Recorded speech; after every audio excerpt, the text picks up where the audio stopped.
some sense of fear or excitement, whatever that forces us out of here, right here, no place else but here.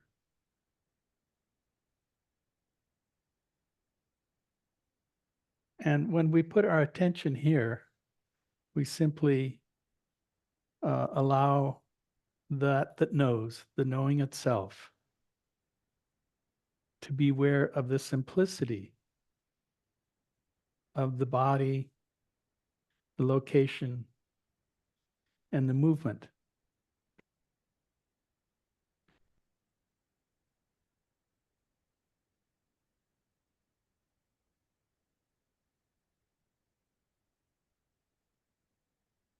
And then it's just simply a matter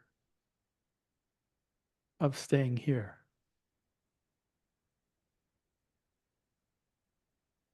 Of course, your mind is going to wander off. It's its nature. And our practice is simply to remember, which is so much of this world is the practice of remembering, to come back to here. Don't add anything. You don't need to subtract anything. It's just what's here. And we keep it beginning in the most simplest way, just the body being the body.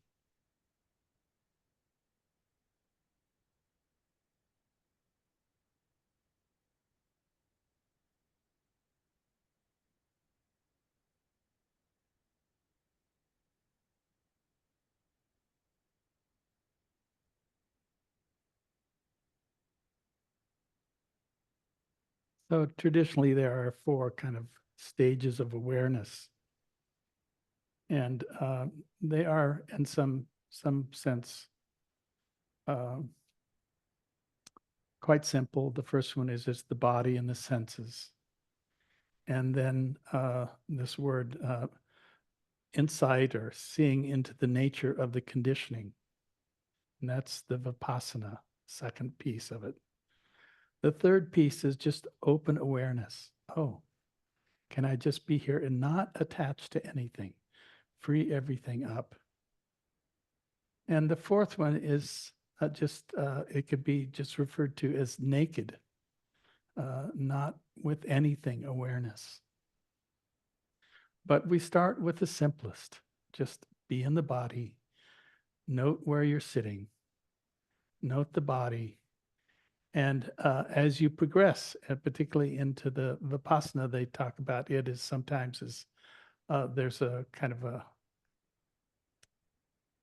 uh, insight is really there's a can be a questioning there, but we're not going to use that method. We just simply, if you find yourself uh, not attaching to, to anything, then that is the correct form that we take, not attaching ourselves to anything.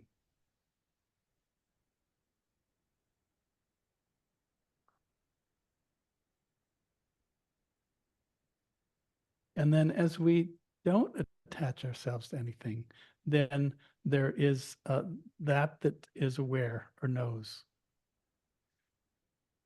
And that will become ultimately your friend. This is beyond the meditation hall, beyond the ideal of practice.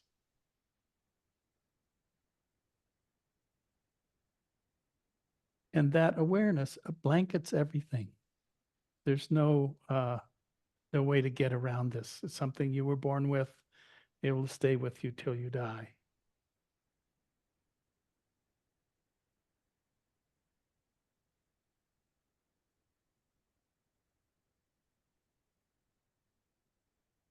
So if you find it's just easy just to stay in your seat, just feel your body, your butt on the chair, pillow, bench, or couch, or whatever. Uh, that's okay.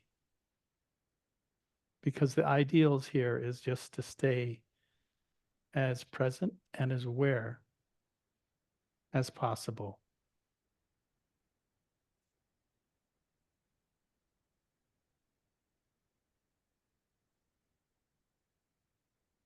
I think sometimes the most profound teachings are actually the simplest, you know, no place to go, nobody to be, nothing to do.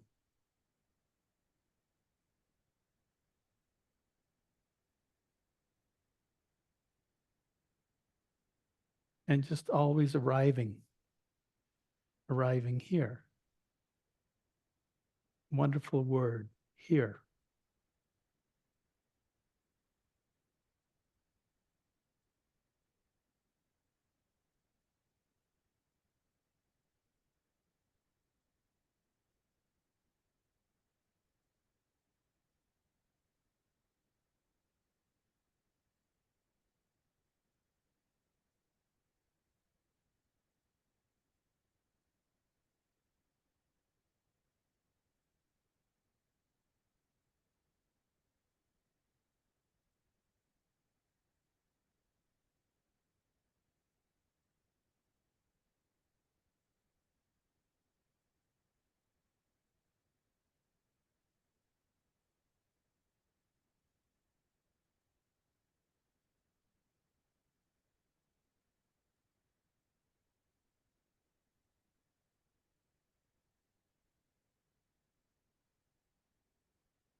Well, if you wander off, just simply, even in the word naming, there is that identification.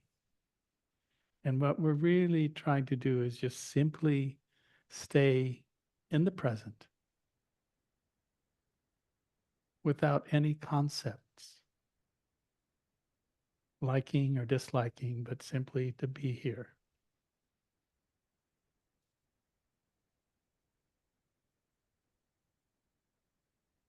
And the body begins to relax and the mind begins to relax. No place to go.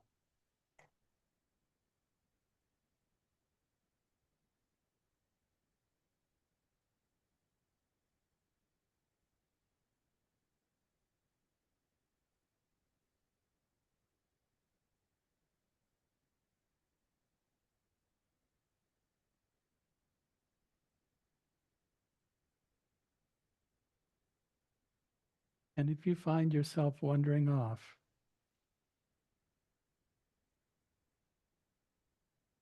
just stop. Stop. Let go of whatever it's a memory or a concept or a thought or imagining and come back. And it's very helpful sometimes just to have the body as a place you can come back to and know that you are just simply in that experience of here.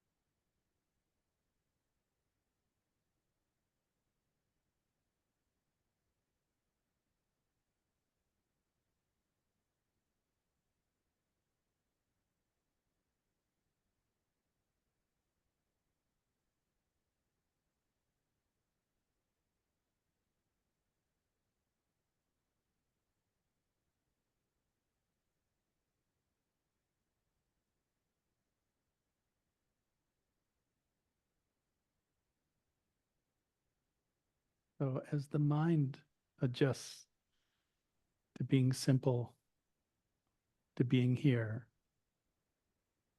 to not generating any kind of views, opinions, thoughts, memories, concepts, uh, labeling, any of that. Just stop. And notice also that there is something quite profound. And that is your heart sitting here. And that thought is not governed by anything. The heart is also not governed by anything. It just simply is. And it is one, they're both, in a sense, inclusive. They hold all things. And I think when we say all things, then that word Dharma actually begins to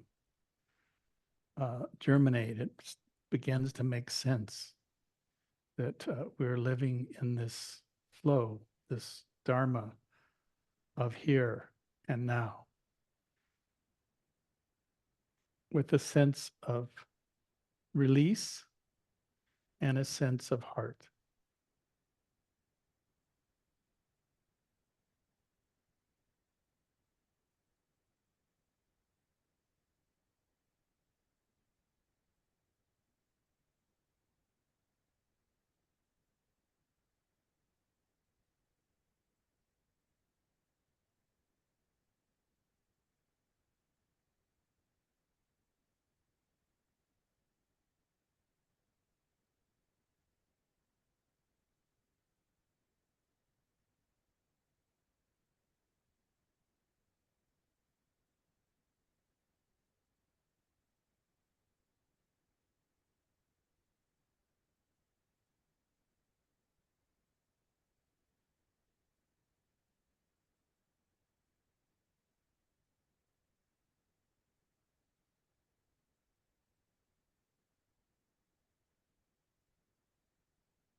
This practice. There is no yesterday. There is no tomorrow. There is no today. There is just this.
letting the mind rest nowhere. It is already in its home. No need to construct or remember or plan or fantasize. The practice is not to do that. It's just simply to stay here and rest in the wonder of the mind and the heart, informing each other about being here.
So I would like to thank you for your attention. And I know the bell is hard to hear uh, on the Zoom, but it did ring.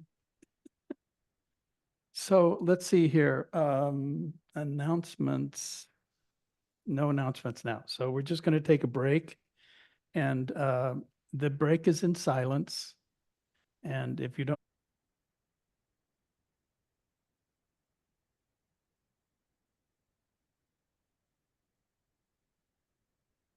so I think of Dharma talks as kind of open jazz.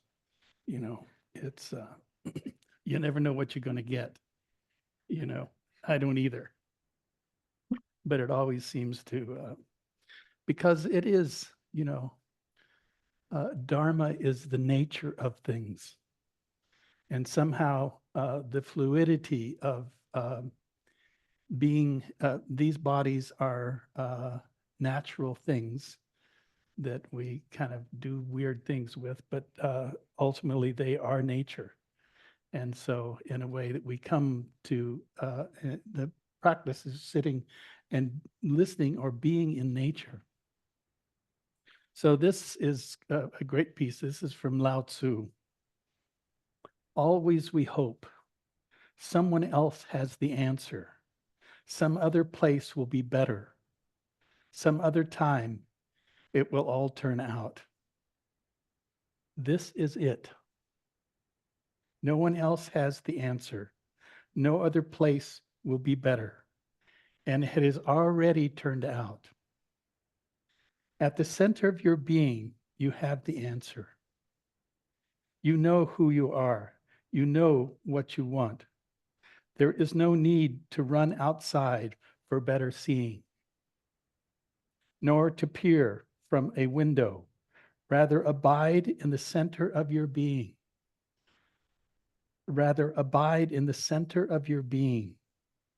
For the more you leave it, the less you learn.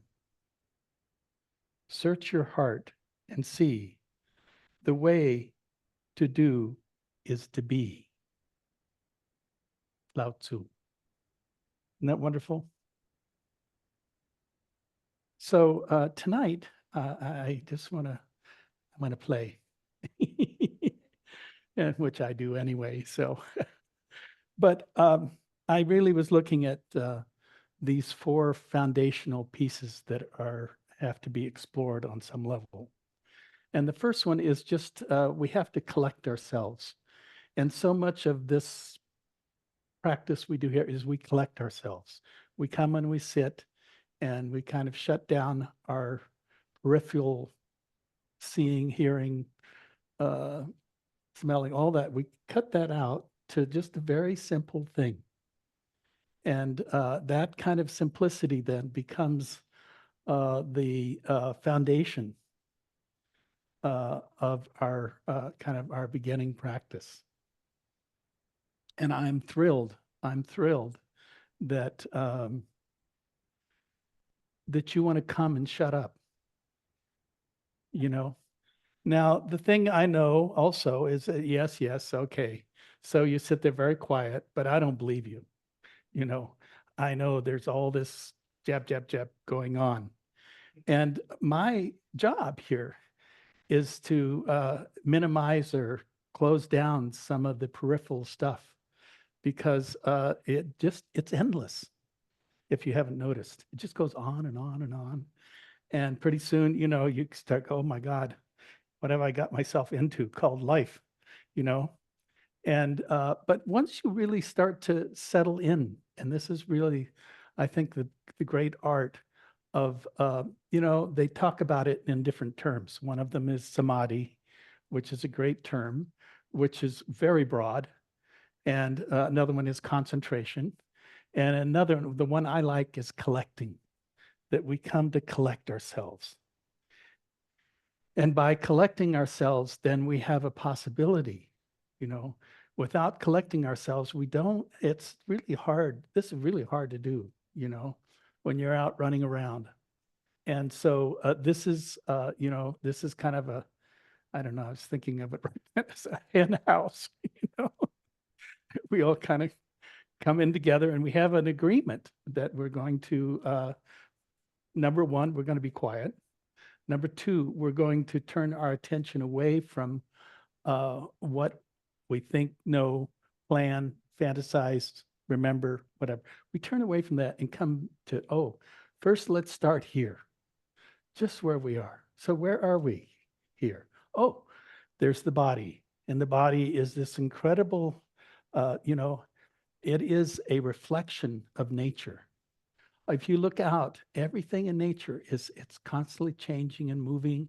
And if you don't get it, you suffer. And there's no real self to it. It's just this process going on.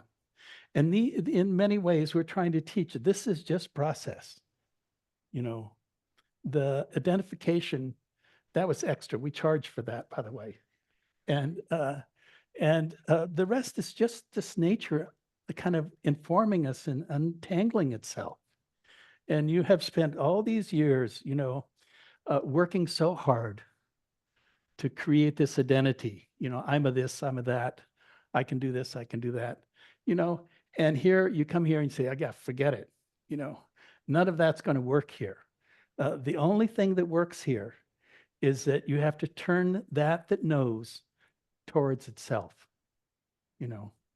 and that turning first is a process of looking inward and kind of settling the body down. And unfortunately, the mind doesn't settle so quickly, if you've noticed. It just wants to rattle away, whether it's a memory, whether it's a fantasy, whether it's your planning, or whether you're caught in some kind of tremendous cathartic event that's going on in your life. All of that may be true, but the ideals here is no, I'm going to just let that go and come back to this very simple place. And it's why I think, for me, one of the, I've been teaching 30, 40 years, I don't know. And it comes back to the body, the body is your ground. It is a place that is something that, yes, it's always in flux and always in change. But it also is some place that I can rest the mind in its fickleness. It just, it's never satisfied. The thing, it just jumps from object to object, And the ideals here is, can I slow it down first? Can I ground it? And I think that's what I was trying to point to, ground. How do you ground, And for a lot of people, it may be, I don't know, eating ice cream or going to the movies or something. But here it's very simple. You have this incredible, the thing about the body is it's constantly in flux. It never is, we say, oh, sit quiet. That's bullshit, because it really can't. All it can do is you can notice its ability to slow down, and that it inevitably just changes constantly, And so in a way, we have to take that change constantly and find a steadiness in it, And how do you find that steadiness in constant? There's pulse, there's the, there's discomfort. And so we shift a little, it just goes on and on. And then we have the senses, my God, So what are you doing? Well, they are informative. So there is, there's definitely taste, there's smell, there's seeing, there's hearing, there's body sensations. Those are the 5 fundamentals that are the things that inform us about our internal and external world. But there's also this, we can say consciousness, or this knowing that's there. And that actually blankets all of those, So in a way, when we kind of settle down and pull back from the complexity of those 5 senses, that we come to what? We come to this place where there is something that knows. And you know this yourself. It's not something fancy or new. And that knowing itself is the liberator. It's that thing that I wish I could say you came here for peace and ease and all that stuff. No, and from my point of view, you come here for liberation. You know, there's not really a choice here. You can either suffer or you can find out how to be free of that suffering. And what we hope you learn is to be free of the suffering, because it's something that you inherently think that you have solutions. And what's being said here is, well, sometimes you get a little solution, but it's not the whole scene itself. You're not figuring this all out, by the way, you know. And so in many ways, that's what I like about some of the Taoist stuff, is that, it's already whole, it's complete in itself. And you have been seeking and searching by going away from it over and over again. I don't care how. But eventually you have to stop. And that's really what this is. You stop and you turn around and you look at it from a point of view of, oh, everything is already provided. I don't need anything from that point of view. I'm already whole and complete.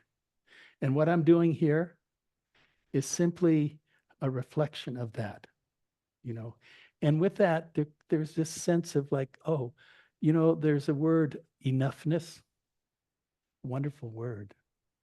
And it really is just saying enoughness. This is enough being here. And that it's complete in itself and whole. And what is it that happens is, oh, I have this, this dance between the pleasant and the unpleasant, and the non-pleasant, non-unpleasant, but the pleasant and the unpleasant. So what are we doing? Oh, when we see pleasantness, we try to attach to it. And then we think, well, if I get enough of those moments, I'll be happy. Good luck, And even if you get just unpleasant to the nth degree, it doesn't mean you're going to be unhappy. It just seems just going to be unpleasant. That's all. I've had now a couple cancers and some difficult physical situations. Fortunately, mentally, I'm doing fine. I think, I think there's a question there. Some days I think there's a question there. You're getting close to 80, you start going, well, who was that? What was that? And it's okay. I think one of the beauties of getting older is that you don't need to carry that baggage if you know how to let go. If you don't know how to let go, it could be very frustrating and quite, getting old can be quite painful. But from this point of view, it ain't. That was something that was just, in some sense, it was needed to keep the body-mind system in balance. And, and it's exciting, I think youth is incredibly exciting. I made a mess out of it, but I'm sure that, some of you may have used it properly. um, I think back and I want to just say I am so grateful for the Dharma. In my early 20s, 22 or something like that, when I actually settled down and said, okay, I'll do this. It was a blessing. Otherwise, I would be dead now. I'm sure. There was no way, I came up, in that 60s revolution that said we were going to experiment with everything. And so, I was an Aries and I was like, oh, go for it, boy. And boy, I got myself in some pickles. And it gave me a sense of, oh, I know where I don't want to go. And I hope that, that youth can be some ways that I learn what I didn't want. And that gave me some sense of maybe there was a different direction. And I came upon a different direction. And I am so happy because I could die tonight. I could be sit up here and suddenly the old ticker just stops. And I know that happens. And I'm fine. I'd be fine with that.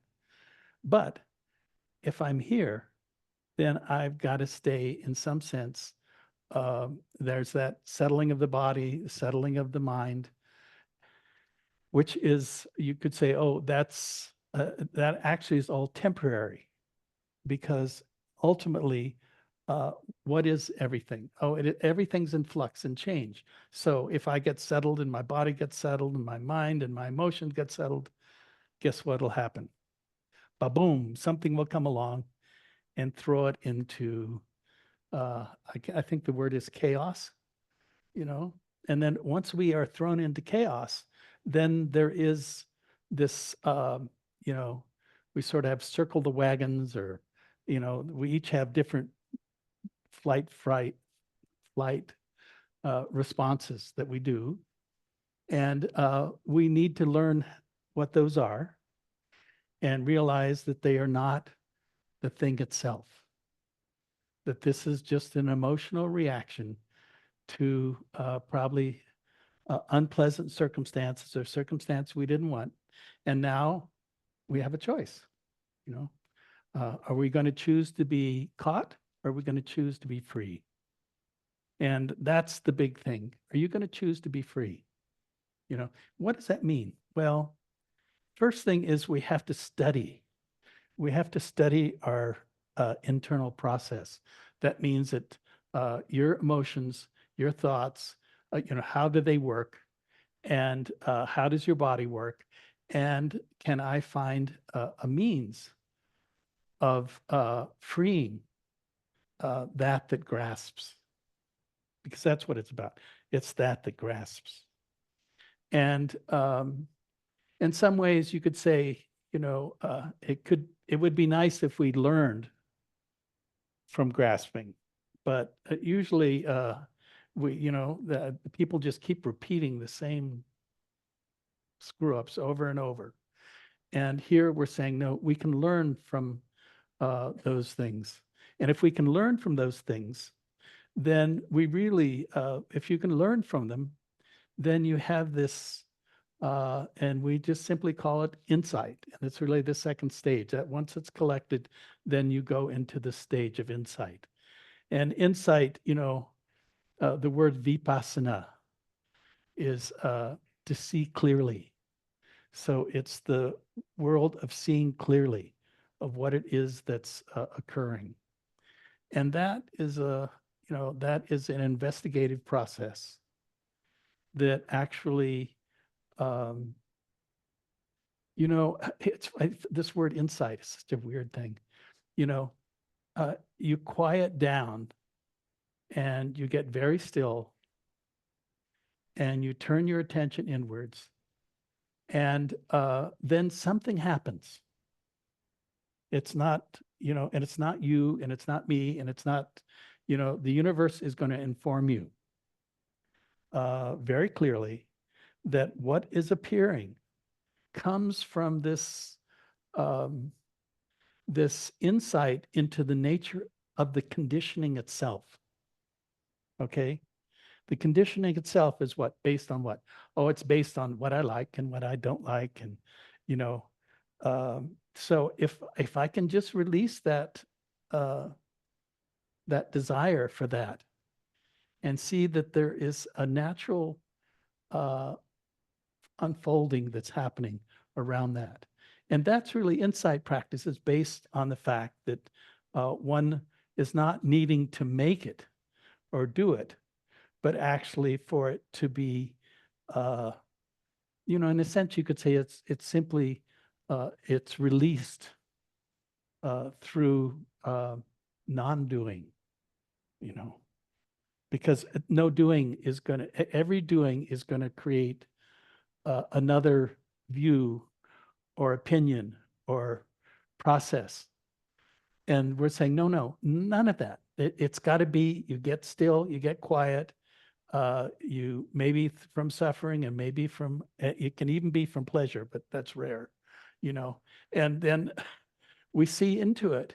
And in that moment of seeing, there is a specific kind of, it's a deeper knowing of how things unfold. And we look at that as maybe it's a moment of a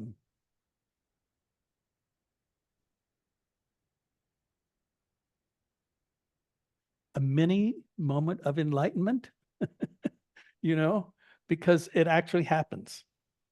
And you are the one who allows it to happen. And to allow it to happen then gives you some confidence in that the world you're looking at is not the way it seems. Now, this I'm going to get a little out there because it's not. This is a constructed world through our senses and our memories and our plans and our thoughts and our all that stuff. And there's something larger going on. And what larger is going on is that your system is trying to liberate itself, not through, it takes, yes, intention, but it doesn't necessarily need activity. It means you don't have to, run around the block. You can simply see into what it is that's happening without judgment, without criticism, without kind of defining it or seeing it a certain way. And there's this wonderful word, which is kind of, it's a very Buddhist word, but I think of it as like, oh, what's emptiness? What the hell's that? You know, if it's emptiness, And the thing is, one of my teachers, the old Tibetan teacher, he used to, Ergen Tuko, you say, well, there's the empty and then there's the ness, emptiness. And the empty is just, it's the cessation or the not being. And then there is the activity, which is the ness. It is what knows it. And we're going to go on and on in this in knowing what that is. So it's not, you could think of it in our terms, which is difficult, is sometimes we just look at it as, um, uh, as void, which was the first word used in early translators when they were translating early Theravadan and Tibetan texts. And it didn't actually do it, because it was void. It referred to the empty, but it didn't say emptiness, which I don't know if you can kind of get the difference there. But if there's an active piece in it, which the ness is the active piece, it's the awareness that recognizes you could say the non-dual truth of how it is. Oh, okay. It's empty of any inherent existence. I love that. Any inherent existence.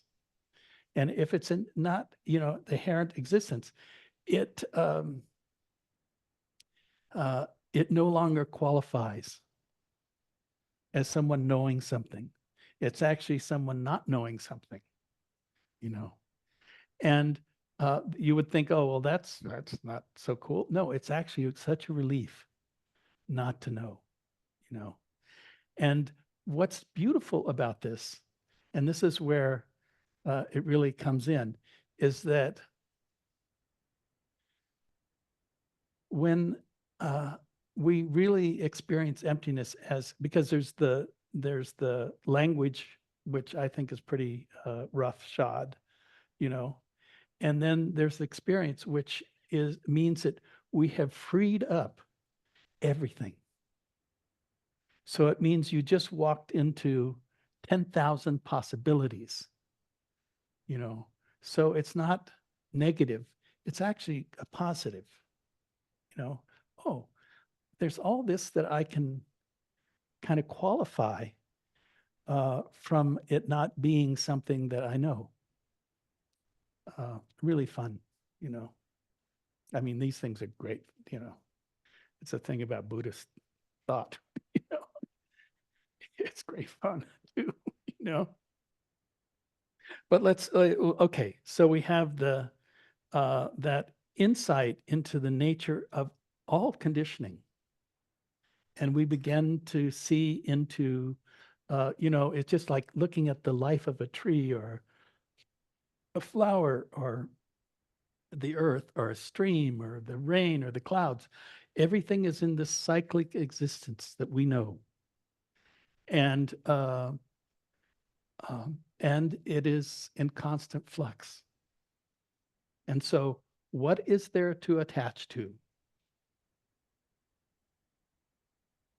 Anybody know? No, I don't think you're going to know because it's not knowable, you know. So once we begin to get it, that, oh, there's no place that I can, uh, you know, in a sense, kind of hang my hat, um, then suddenly the world is all possibility. There is no limitation. The limitation was something that we created through our thinking we knew. And this is saying you don't know. And because you don't know, then, you know, anything could happen. That's right now. Anything could happen. You know, we could have an earthquake. We could have, I know, lightning in a clear blue sky. I like that one. That's an old saying in the Zen tradition. You know, lightning in a clear blue sky. Come on, do it to me here now.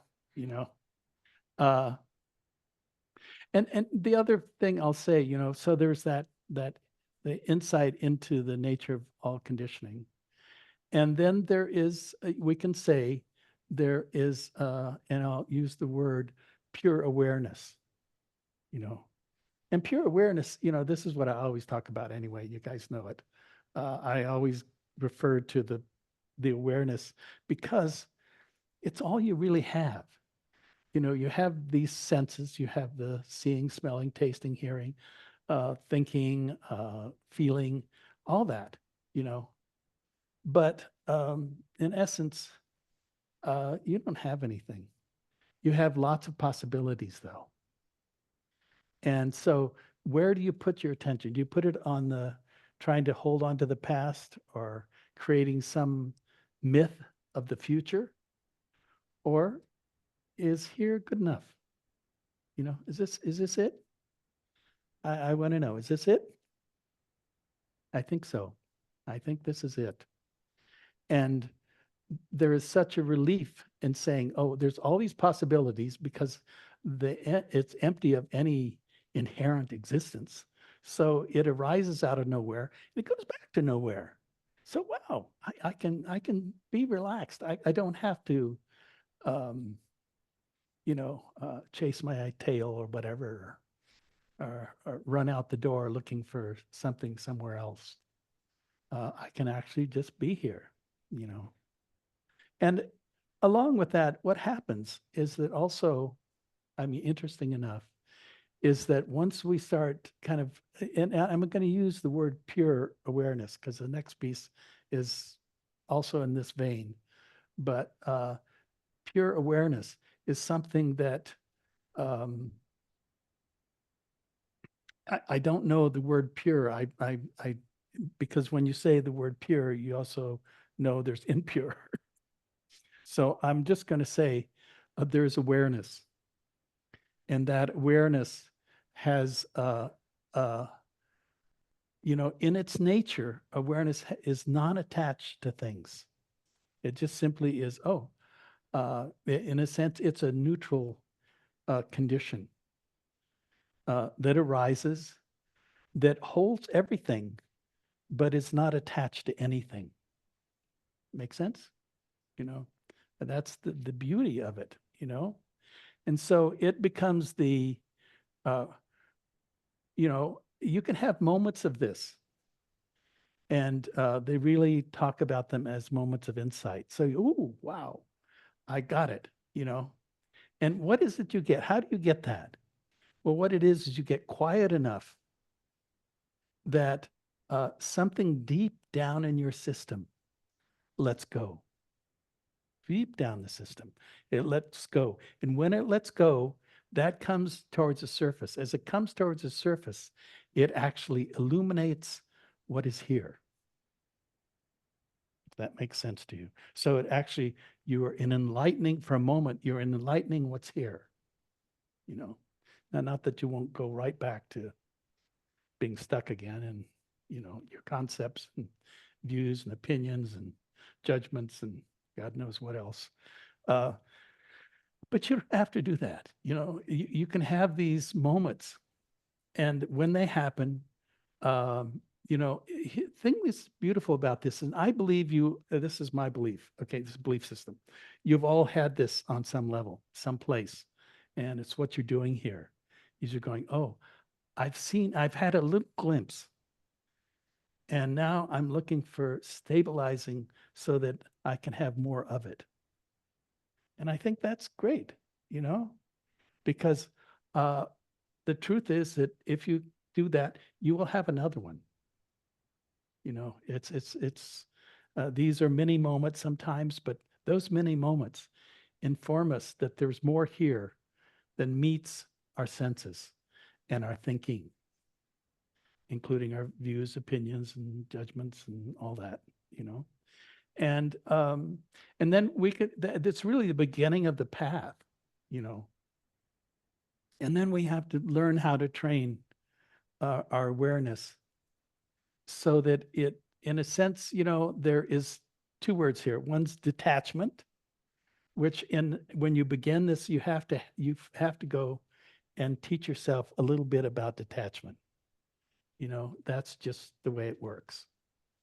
But detachment is not that's, you know, in a sense, detachment means I'm negating my experience.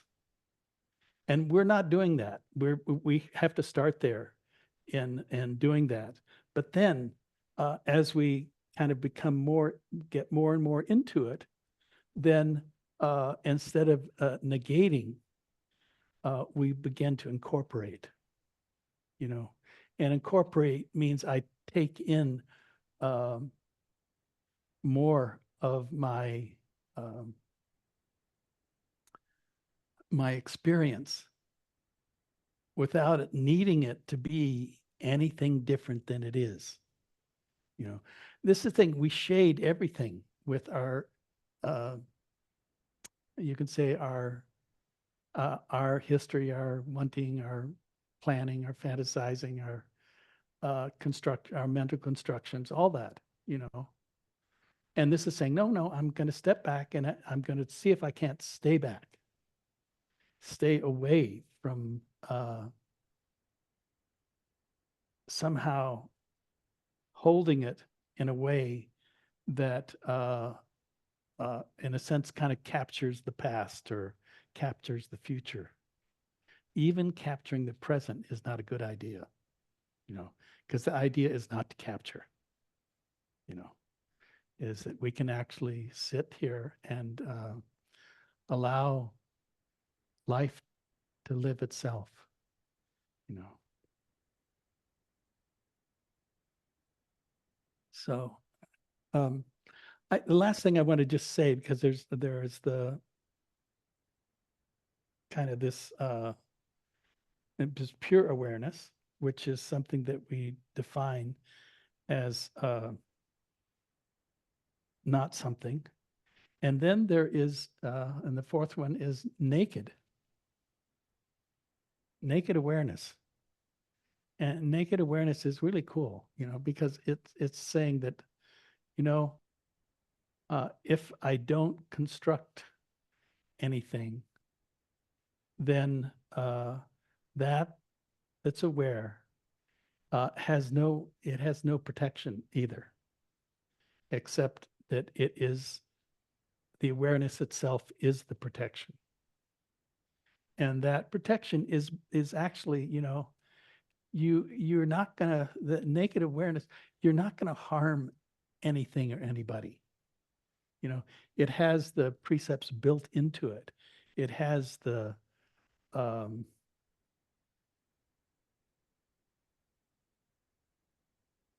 the even the good and the bad are not findable in naked awareness. It's just simply, oh, it's not something that holds anything.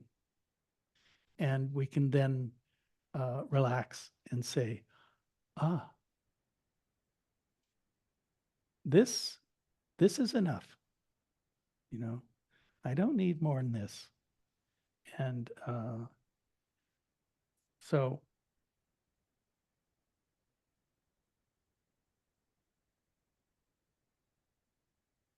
I'm going to read this once more, and then we have things for questions. Who's doing that? Who's doing that tonight? Oh, okay, great. Thank you. Always we hope. Someone else has the answer. Some other place will be better. Some other time it will all turn out. This is it. No one else has the answer. No other place will be better. It has already turned out. At the center of your being, you have the answer. You know who you are, and you know what you want. There is no need to run outside for better seeing, nor to peer from a window. Rather, abide at the center of your being. For the more you leave it, the less you learn. Search your heart and see the way to do is to be. Okay, that's the talk. Now, questions about the nature of the universe and all that stuff. So, hi everyone. Anybody have any questions? If you're on, first we'll do the room, and then we'll do. Just going to say, if you're on Zoom, if you can raise your Zoom hand or just flail wildly, we will find you.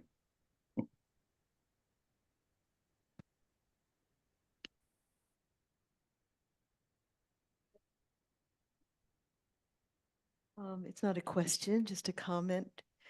I really loved the phrase that you can't even capture the moment or now. I'm not quite sure how you put it, because I think for myself, that's been a little bit of an issue. So that was really relaxing and freeing. Good. So thank you. Well, you're so welcome. I wish, my intention is for you to wake up. It's my sole intention, and it's not fancy, and it's not something that is, you can reproduce or you can put on a tape or some kind of, I guess that's kind of old, some digital thing. It's just simply that, one side of me says, get over yourself, and the other side said, you are free, and I'm happy to hear it. It's a piece of that somewhere in there. So thank you. Great. Carol has her hand raised, so you can go ahead, Carol. Oh, hi, Carol. Hi, John.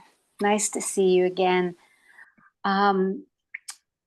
You talked about the insight process, and that was the question that I brought tonight, that when we do have one of those moments that comes from nowhere and goes back to nowhere, but it's like it's a real sweet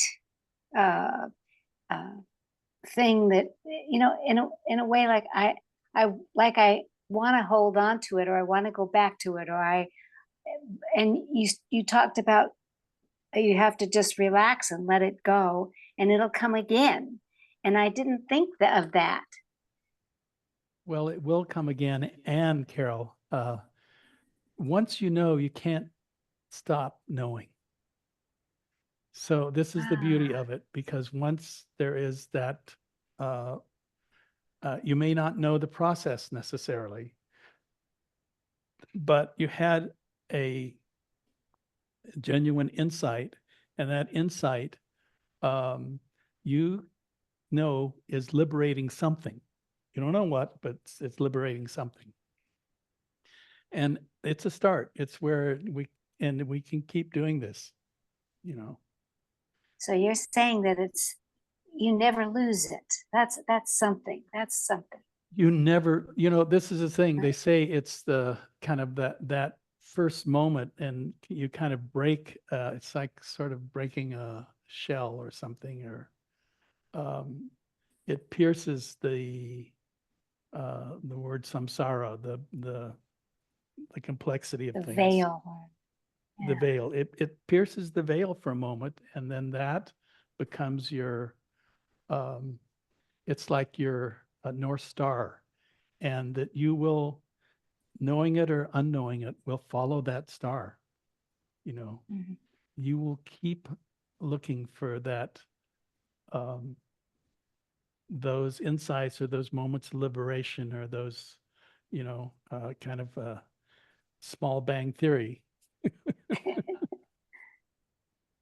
Yeah. Thank you. Thank you for relaxing me about it, helping me thank to you. relax about it.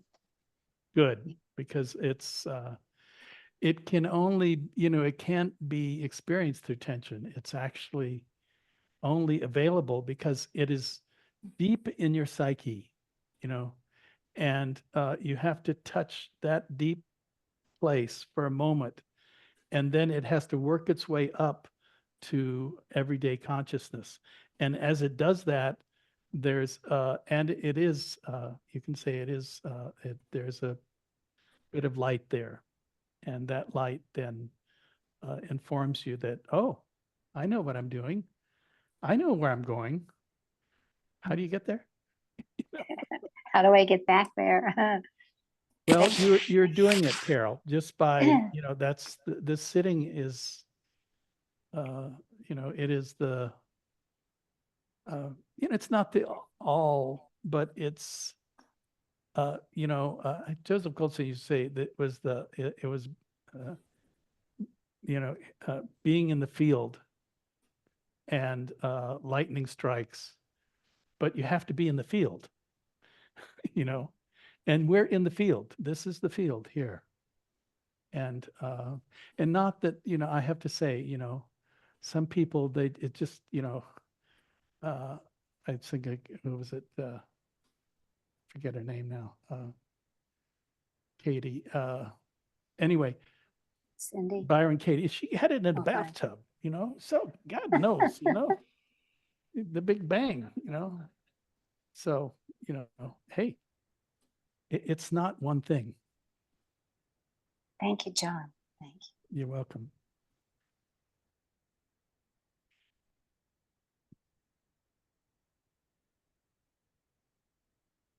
Oh, I get the impression, my name's Douglas. I get the impression as you're talking that efforting or trying to make something happen just kind of gets in the way of discovering this kind of naturally liberated space that's already occurring. Well, that's true. You have to be so relaxed in the moment where that, the mind penetrates deep down into the unconscious and ignites. But to set up the proper field, that's what we're doing here. We're setting up the proper field for this to occur. But for it occurring, there's nothing you can do. There's no doing in that. And therefore, there's just, What's unconscious? well, there is the kind of everyday mind. There's the what we know as the asleep mind, which is unconscious.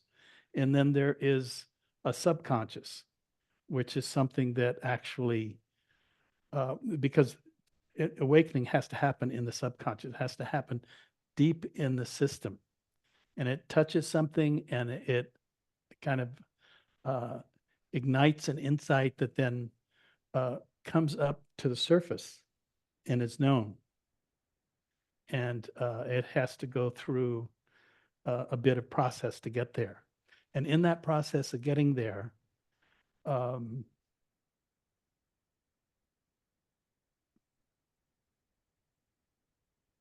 a moment, and there is, and this is kind of tricky in some ways to call it, because then if there's light, there's dark, but there is illumination that is happening. And that illumination then is more powerful than the relative mind. You know that one. Your talk. That sounds like that's from your own experience. That's correct. I wouldn't be sitting here if I didn't know what I was talking about. I mean, that's true. And I am so grateful that the teachers that set me up so that I could sort of got hit by lightning in a clear blue sky. Thank you. But, people come to this in many different ways.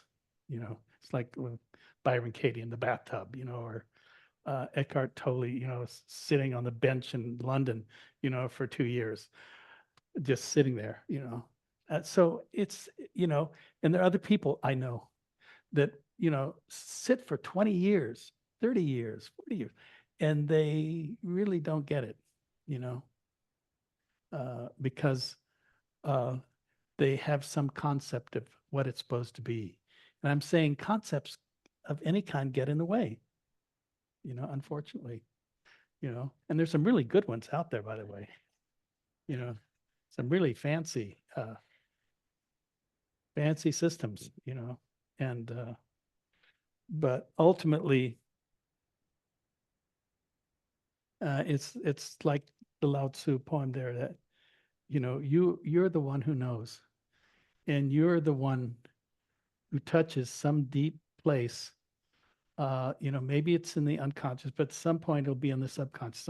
Some point it'll be deep enough down where it'll come up and you'll notice the journey, and you notice the journey, then there is a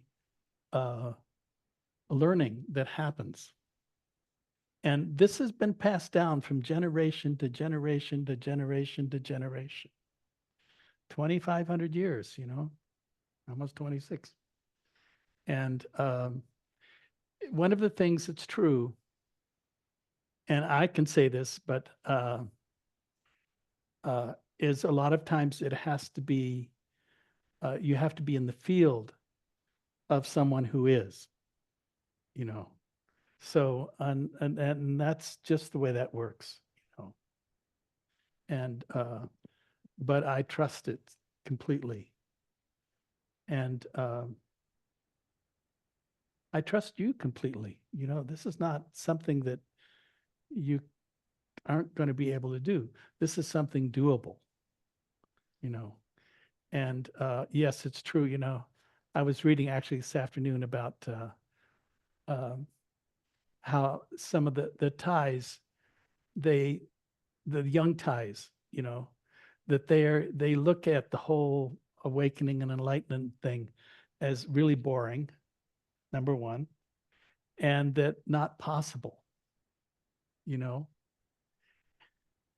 and that's unfortunate, and because somehow it was so, it was set up so lofty that they went, well, that, maybe in another 20 lifetimes, but this is saying, no, here and now.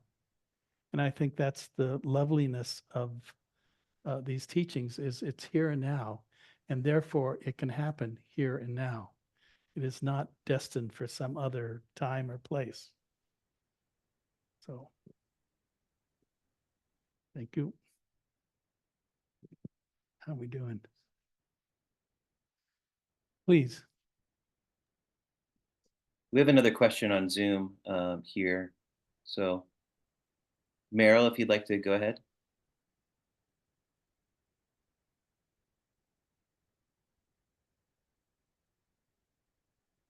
You have to unmute yourself, though. Sorry, it wasn't bringing up the bottom bar. I've heard a lot of practical conversations, and talks, and I really liked this. It was really expansive, and I didn't quite hear the part where I only kind of grabbed it and heard some of it where you were talking about that beyond, I think you were trying to say that beyond belief systems, beyond concepts, there's infinite possibilities. I Correct. think that's what you were trying to say. And I think you had said you had referenced it around someone or from either something, a teaching passed down or something. I'm not for sure. But anyways, could you kind of go back into that again? Because it was just it really caught me. And I just wanted to hear a little bit more about it.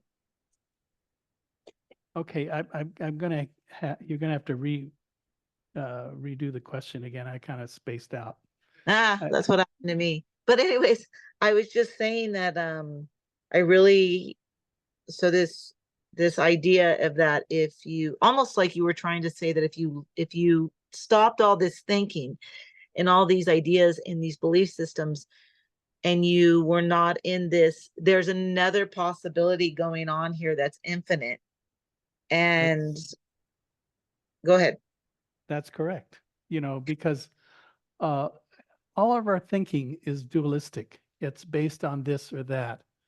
And therefore, it has a limit, And what I'm talking about is something that doesn't have limit, that's actually beyond the dualistic concepts that we've created, and that there is this possibility. I'm not saying it'll happen. I'm saying it's a possibility of freeing the dualistic mind and the I know to I don't know, because that's really, to me, that's the I don't know, and certainly the I can't do that, but that's okay. We get to a point where the mind that is attaching itself to a concept or a belief system is self-limiting, And what I'm trying to do here is say, oh, can we take and just, do a huge expansion? But it means you're going to have to give up your, well, first you have to give up who you think you are. Yes. Well, what I really enjoyed also, and I'll let this stop or end so they can close up, but what I really enjoyed was that even though I have this concept and it's still identity that, I'm dealing with and I haven't been free of, there's infinite possibilities going on over here. And I liked that. And so I really appreciate it. Thank you so much. Well, you are so welcome, because that's the, that's the door that opens, but there is no hallway. That's funny.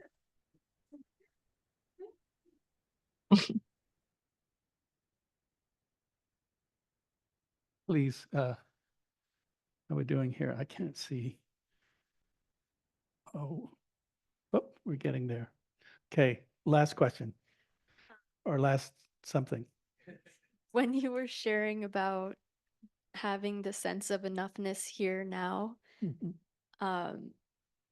I couldn't help but feel like if everybody took that literally, nobody would ever get anything done. We would all just be happy in the present moment and nothing would ever be accomplished or built or so I'm wondering how you kind of rectify that. I don't. Because I do believe that we are such creative creatures that we just won't stop, and all I'm saying is we have to stop. And maybe it's only for a moment, maybe for it's a day, maybe for it's 10 days, whatever, but we have to stop, you know, because that's endless, Have you noticed? It just goes on and on and on and on. And I'm not saying that, because thinking is such a lovely and profound thing to have, you know, and at the same time, it's being able to use it properly. And I think that's what I'm trying to say. You can use it properly. You don't have to just make it about pleasant and unpleasant and your concepts and your ideas and your views and your opinions about everything. Instead, you could turn that around and go, oh, this is a marvelous world I live in, And would things stop? I don't know, I don't think things would stop. I think things, things would still grow. And you would too, probably, or you get older like me, which you will if you're lucky, you know. So we're going to do just some metta here to close. And I just want to say, I love you guys dearly. I think, I'm so impressed with these teachings. And they have been so important in my life. And I'm happy to share what I can in my limited sort of jazzy way, you know. Um, and, when I did the meditation at the beginning, I started with, oh, there is this clearing of the mind that has to happen and bringing ourselves into some kind of stillness. And then there's the heart. And the heart is such a beautiful thing because it is, the word sangha, it's really what connects us all, is we are simple human beings that have this phenomenal heart. And that when we can still the mind enough, then the heart will shine. It will be that actually works. The other may work and it may not work, but the heart works, And in many ways, I think these teachings, if we can, bring that kind of stillness and that openness and knowingness to the heart, then it's kind of doubles the whole thing, So just take a moment to just turn your attention to your heart and seeing if you can't just breathe into your heart some.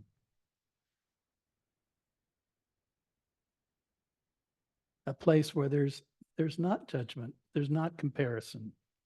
There is simply this simple kindness for yourself and for all beings.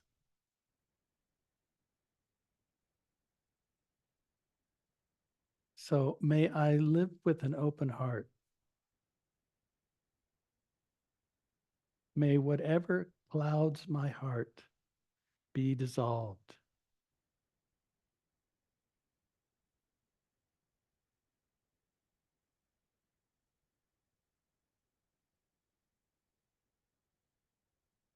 And may beings everywhere be blessed by our time together.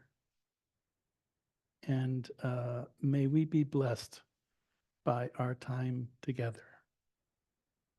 So that beings everywhere may ultimately be free from their comparisons and suffering and needs and fears, so that we can all ultimately live in peace. May all beings everywhere be happy